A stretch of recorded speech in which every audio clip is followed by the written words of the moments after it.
சொன்ன ஆச்சரியப்படுவீங்க. இந்த நாட்டில் ஹலால் சான்றிதழ் வழங்க வேண்டும் என்று உலமாக்கள் கேட்கவில்லை, பார்லிமெண்ட் கேட்டாங்க. இந்த நாட்டுடைய பார்லிமெண்ட் ஜமியத்துல் உலமா கிட்ட கேட்கிறாங்க 2002 எங்களுக்கு ஹலால் சான்றிதழ் தாங்க. பார்லிமெண்ட்ல சாப்பிடுற சாப்பாடு ஹலாலாக இருக்க வேண்டும் என்று கேட்டது ஜமியத்துல் உலமா இடத்துல ரோட்ல போகக்கூடியவர்கள் அல்ல, வியாபாரிகள் அல்ல, கடையில் உள்ளவர்கள் அல்ல, வந்து கேட்டது பார்லிமெண்ட். பார்லிமெண்ட் என்னத்தை கேட்டாங்கன்னா 20 பேர் அங்க பார்லிமெண்ட்ல எம்பிஸாக இருக்கிறாங்க, அவங்க ஒரு சிறுபான்மை மக்கள், அவர்களுக்கு கொடுக்கிற இந்த மாமிசம் ஹலாலா இருக்குதா என்று பார்க்கிறது பார்லிமெண்ட்டுடைய பொறுப்பு தானே. மற்றவர்களுக்கு என்னத்தை கொடுக்குறீங்களோ அது அவர்களுடைய மார்க்கத்தில் உள்ளது, இவர்களுக்கு அது கொடுக்க வேண்டும் என்று கேட்ட நேரத்தில் பார்லிமெண்ட் கேட்கக்குள்ள எனக்கு தரையலாதுன்னு சொல்லலுமா? 1990 டாக்டர் காசிம் என்ற ஒரு டாக்டர், கண் டாக்டர் அவர்கள் இந்த நாட்டில் ஹலால் சான்றிதழ் முறையை அவர்கள் முன்வைத்தார்கள்.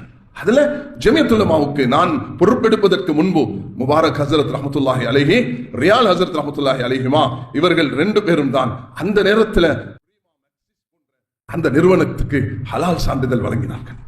கண்ணியமானவர்களே, இது இந்த நாட்டுடைய பார்லிமெண்ட்டுடைய வேண்டுகோள். அதை வைத்து இது ஏன் உலகத்தில் 1977 பிறகு அது ஓபன் எக்கனாமிக் உலகத்தில் பொருளாதாரத்துடைய அந்த விரிவாடு ஏற்பட்ட அந்த காலத்திலிருந்து பலதையும் கலக்க ஆரம்பிச்சுட்டாங்க. ஒரு ஜூஸ்ன்னா ஒரு நாளைக்கு மேல வைக்கலாது, அது கொஞ்ச நேரம் வச்சோம்னா சில ஜூஸ்கள் கெட்டு போகும். இன்றைக்கு பஜாரில் உள்ள ஜூஸ் எல்லாம் ஒரு வருஷத்துக்கு வைக்கணும். அது எப்படி வைக்கிறது?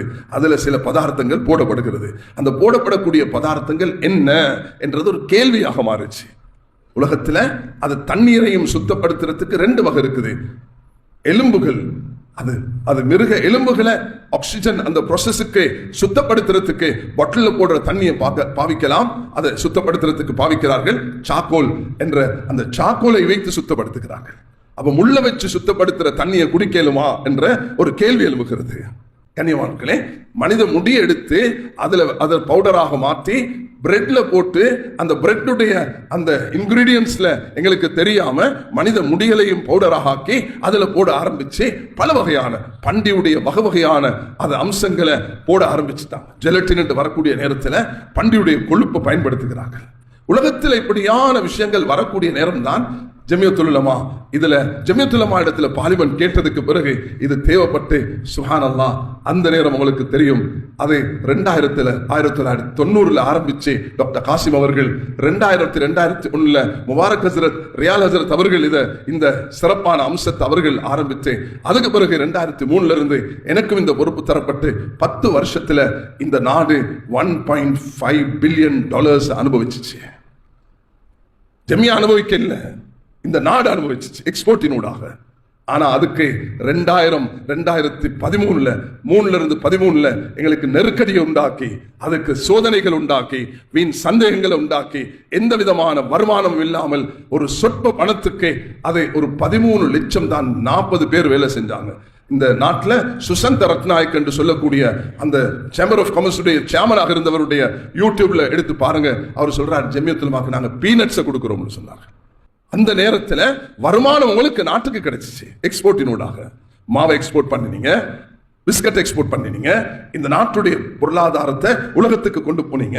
இன்றும் அல்ஹம்துலில்லாஹ் நாங்க அந்த ஹலால முஸ்லிம்களிடத்தில் ஒப்படைச்சு புத்திஜீவிகள் உலமாக்கள் சேர்ந்து இன்று அதை வழிநடத்தி வருகிறார்கள். அல்ஹம்துலில்லாஹ் அதை இன்று திரும்ப அதே வருமானத்தை இந்த நாட்டுக்கு பெற்றுக் கொடுத்து கொண்டிருக்கிறது. நாங்க நாட்டுடைய பொருளாதாரத்துக்கு பங்காளிகளாக இருக்கிறோம் இந்த ஹலால் சான்றிதழூடாக. நாங்க அந்த நேரம் பார்த்தோம் தாய்லாந்து 40 வருஷத்துக்கு முதல் இதை செய்து கொண்டிருக்கிறாங்க. சிங்கப்பூர் 25 வருஷத்துக்கு முதல் செஞ்சு கொண்டிருக்கிறாங்க. கண்ணியமானவர்களே, இதே போலதான் இஸ்லாமிய பொருளாதாரம். இன்று இந்த நாட்டில் சில புத்திஜீவிகள் மௌத்தாகிட்டாங்க, நல்லடியார்கள். சுப்ஹானல்லாஹ், ஜஸ்டிஸ் ஜமீல் என்று சொல்லக்கூடிய ஒரு பெரிய ஒரு ஜட்ஜாக இருந்த கண்டிய பிறப்பிடமாக கொண்டவர் மிஸ்டர் ஆலிஃப், மிஸ்டர் மரிக்கார் போன்றவர்கள், அவர்கள் செய்த சேவை இந்த நாடும் என்றும் மறக்க முடியாது. அவர்கள் இந்த நாட்டுடைய கவர்னர், இந்த நாட்டுடைய உயர்மட்டம், இந்த நாட்டுடைய பார்லிமெண்ட் அதுவரைக்கும் போய் இந்த நாட்டுடைய சட்டத்தையே மாற்றினார்கள். இந்த நாடும் இஸ்லாமிய பொருளாதாரத்தை உள்வாங்க முடியும் என்ற ஒரு நிலைப்பாடை எடுத்தார்கள். சுப்ஹானல்லாஹ். அதுக்கு இந்த நாட்டில் இன்று வாழக்கூடிய PC ஃபாயிஸ் முஸ்தபா அவர்கள், இன்னும் மிஸ்டர் ரஃபீக் காசிம் அவர்கள், இன்னும் பலரும் மர்ஹூம்களான முபாரக் ஹஸரத் ரஹ்மத்துல்லாஹி அலைஹி, இன்னும் இது போல உலமாக்கள் இதுக்கு காரணமாக இருக்கிறார்கள். கண்ணியமானவர்களே, நான் உங்களிடத்துல இந்த மேடையில இந்த மெம்பர்ல கிட்டத்தட்ட 38 வருஷங்களாக நான் உங்களுக்கு உபதேசம் செய்து கொண்டிருக்கிறேன். அல்ஹம்துலில்லாஹி பிநிஅமதிஹி தத்திம்மு ஸாலிஹாத். இந்த மாதத்துல சில விஷயங்களை தெளிவுபடுத்த வேண்டும். நீங்களும் இந்த அமானிதத்தை சுமக்க வேண்டும். உங்களுக்கு இருக்கக்கூடிய சந்தேகங்களை மிக அழகாக கண்ணியமாக நீங்கள் அதை அடைய முயற்சி எடுக்க வேண்டுமே தவிர வீண் வதந்திகளையும் சர்ச்சைகளையும் முஸ்லிம்களுக்கு மத்தியிலையும் அந்நியர்களுக்கு மத்தியிலையும் வீண் குழப்பங்களை ஏற்படுத்துறதை முற்றுமுழுதாக தவிர்த்து கொண்டு ஒரு வழிபடக்கூடிய உம்மத்தாக இருந்தால்தான் நாம் ஒரு சிறந்த சமூகமாக மாற முடியும்.